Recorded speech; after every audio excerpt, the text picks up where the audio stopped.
হাই, মই মুস্তফা আলী আৰু আপোনালোকে চাইছে মুস্তফা আলী 09। আপোনালোকে যদি অসম পুলিচ বা অসমত হোৱা যিকোনো কম্পাৰেটিভ এক্সামৰ কাৰণে প্ৰিপাৰেশ্যন কৰি আছে তেতিয়াহ'লে এইটো ভিডিঅ' আপোনাৰ কাৰণে খুবেই ইম্পৰ্টেণ্ট, কাৰণ এইটো ভিডিঅ'ত আমি অসমীয়া ভাষা আৰু সাহিত্যৰ ওপৰত বিশেষ কিছুমান ইম্পৰ্টেণ্ট কুৱেশ্যন আৰু এনচাৰ আলোচনা কৰিম। আগৰ ভিডিঅ'ত আমি অসমীয়া ভাষা আৰু সাহিত্যৰ ওপৰত টপ মোষ্ট 30টাৰ ওপৰত কুৱেশ্যন আলোচনা কৰিছোঁ, যিকেইটা কুৱেশ্যন নেকি প্ৰত্যেকবাৰ এক্সামত ৰিপিট হৈয়ে থাকে। তো আপোনালোকে যদি মোৰ আগৰ ভিডিঅ'টো দেখা নাই তেতিয়াহ'লে ডিছক্ৰিপশ্যনত মই লিংক দি দিছোঁ, তাতে যাই কিনে চাব পাৰিব।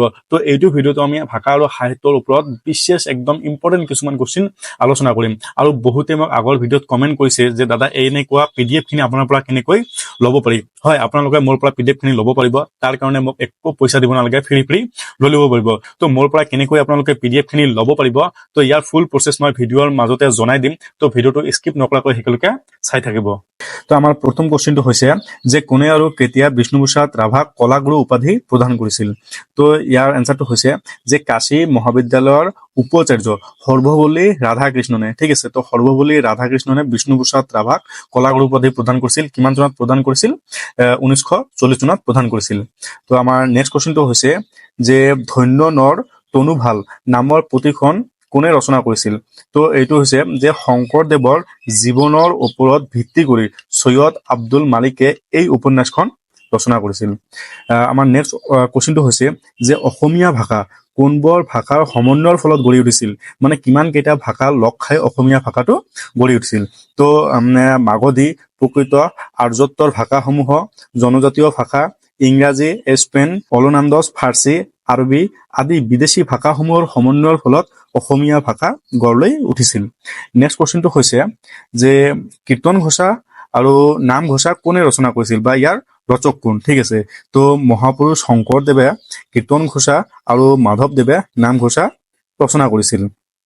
তো আমাৰ নেক্সট কুৱেশ্যনটো হৈছে যে পূৰ্বতে আহোমসকলে কোন ভাষাগোষ্ঠীৰ অন্তৰ্ভুক্ত আছিল। ঠিক আছে, তো পূৰ্বতে আহোমসকলে এই টাই ভাষাৰ অন্তৰ্ভুক্ত আছিল।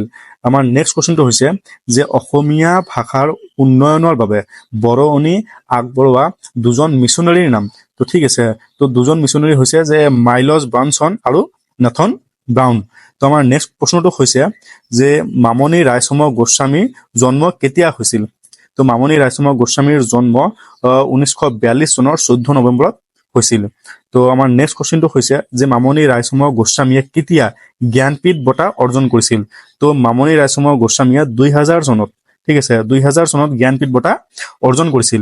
এইটো কুৱেশ্যন বহুতবাৰ এক্সামত আহিছে, অসম পুলিচৰ এক্সামত হওক বা ADRE এক্সামতে হওক, এইটো কুৱেশ্যন বহুতবাৰ আহিছে যে মামণি ৰায়চন্দ্ৰ গোস্বামীয়ে কিমান চনত জ্ঞানপীঠ বঁটা অৰ্জন কৰিছিল। যদি মোৰ কথাটো বিশ্বাস নহয়, আপুনি যদি প্ৰিভিয়াছ ইয়াৰ কুৱেশ্যন যদি আপুনি কৰবাৰ পৰা পায় মেনেজ কৰি চাব, আৰু নহ'লে যিমানজনে এক্সাম দিছে আগত 2021-22 সুধি ল'ব। নেক্সট কুৱেশ্যনটো হৈছে যে কোনে ৰামায়ণ আৰু ভগৱত গীতা অসমীয়াত অনুবাদ কৰিছিল। তো শ্ৰীমন্ত শংকৰদেৱে, ঠিক আছে, ৰামায়ণ আৰু ভগৱত গীতাক অসমীয়াত অনুবাদ কৰিছিল। আমাৰ নেক্সট কুৱেশ্যনটো হৈছে যে অসমৰ প্ৰথম বাতৰি কাকত অৰুণোদয়ৰ প্ৰতিষ্ঠাপক সম্পাদক কোন আছিল। এইটো আছিল নাথন ব্ৰাউন। নেক্সট কুৱেশ্যন হৈছে যে সাহিত্যৰথী নামেৰে জনাজাত অসমৰ প্ৰখ্যাত সাহিত্যিকজনৰ নাম কি। ঠিক আছে, সাহিত্যৰথী নামেৰে জনাজাত অসমৰ প্ৰখ্যাত সাহিত্যিকজনৰ নাম হৈছে লক্ষ্মীনাথ বেজবৰুৱা। ঠিক আছে, নেক্সট কুৱেশ্যনটো দিয়া আছে, ইমানো ইম্পৰ্টেণ্ট নহয়, তথাপিও জানিব চবে জানে যে অসমৰ অ মোৰ আপোনাৰ দেশ নামৰ জাতীয় সংগীতটোৰ ৰচক কোন? লক্ষ্মীনাথ বেজবৰুৱা। ঠিক আছে, তো নেক্সট কুৱেশ্যনটো হৈছে যে কাক 1958 চনত পদ্মশ্ৰী সন্মান আৰু 1967 চনত অৰ্থাৎ 1967 চনত অলকানন্দৰ বাবে সাহিত্য একাডেমী বঁটা প্ৰদান কৰা হয়। এইটো হৈছে নলিনীবালা দেৱী। ঠিক আছে, নলিনীবালা দেৱীক। আমাৰ নেক্সট কুৱেশ্যনটো হৈছে যে অসমীয়া ভাষাই কিমান চনত ৰাষ্ট্ৰীয় ভাষা হিচাপে স্বীকৃতি লাভ কৰিছিল। তো 1961 চনত, ঠিক আছে, 1961 চনত অসমীয়া ভাষাই ৰাষ্ট্ৰীয় ভাষা হিচাপে স্বীকৃতি লাভ কৰে।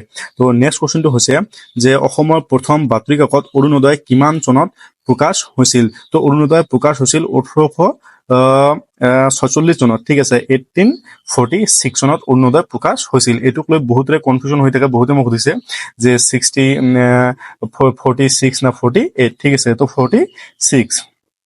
তো আমাৰ নেক্সট কুৱেশ্যনটো হৈছে যে প্ৰথম অসমীয়া মাহেকীয়া আলোচনী জোনাকী প্ৰথমবাৰ কলিকতাত কলিকতাত মানে কিমান চনত বা কেতিয়া প্ৰকাশ পাইছিল? তো এইটো হৈছে 1889 চনত, অৰ্থাৎ 1889 চনত প্ৰকাশ পাইছিল। আৰু নেক্সট হৈছে যে জ্ঞানদীপ বঁটাৰে সন্মানিত প্ৰথম অসমীয়া সাহিত্যিক কোন? সেইটো আছিল বীৰেন্দ্ৰ কুমাৰ ভট্টাচাৰ্য। আমাৰ নেক্সট কুৱেশ্যনটো হৈছে যে প্ৰথম ৰেকৰ্ডিং কৰা অসমীয়া নাটখনৰ নাম কি? তো প্ৰথম ৰেকৰ্ডিং কৰা অসমীয়া নাটখনৰ নাম হৈছে ৰুকুমণি হৰণ। ঠিক আছে, ৰুকুমণি হৰণ হৈছে প্ৰথম ৰেকৰ্ডিং কৰা অসমীয়া নাট। নেক্সট কুৱেশ্যনটো হৈছে যে মহাপুৰুষ শংকৰদেৱে কেইখন অংকীয়া নাট লিখিছিল? তো মহাপুৰুষ শংকৰদেৱে 6খন অংকীয়া নাট লিখিছিল। তো নেক্সট কুৱেশ্যনটো হৈছে যে কম্পিউটাৰত কোনে প্ৰথমে অসমীয়া পুথি লিখি উলিয়াইছিল? তো দিলীপ কুমাৰ দত্তই সৰ্বপ্ৰথম অসমীয়া পুথি কম্পিউটাৰত মানে লিখি ওলাইছিল। ঠিক আছে। তো নেক্সট কুৱেশ্যনটো হৈছে যে প্ৰথম অসমীয়া অনুদিত গ্ৰন্থখনৰ নাম কি? প্ৰথম অসমীয়া অনুদিত গ্ৰন্থখনৰ নাম হৈছে যাত্ৰীকৰ যাত্ৰা। আমাৰ নেক্সট কুৱেশ্যনটো হৈছে যে কাক অসমীয়া সাহিত্য সংস্কৃতিৰ জনক বুলি কোৱা হয়? তো কাক অসমীয়া সাহিত্য সংস্কৃতিৰ জনক বুলি কোৱা হয়? শ্ৰীমন্ত শংকৰদেৱক। নেক্সট কুৱেশ্যনটো হৈছে যে অসমীয়া দিনপঞ্জীৰ প্ৰথম মাহটো কোনটো? ঠিক আছে, প্ৰথম মাহ কোনটো? সেইটো হৈছে বহাগ মাহ, মানে আমাৰ যিটো মাহ আছে এইটো বহাগৰ পৰাই আৰম্ভ হয়।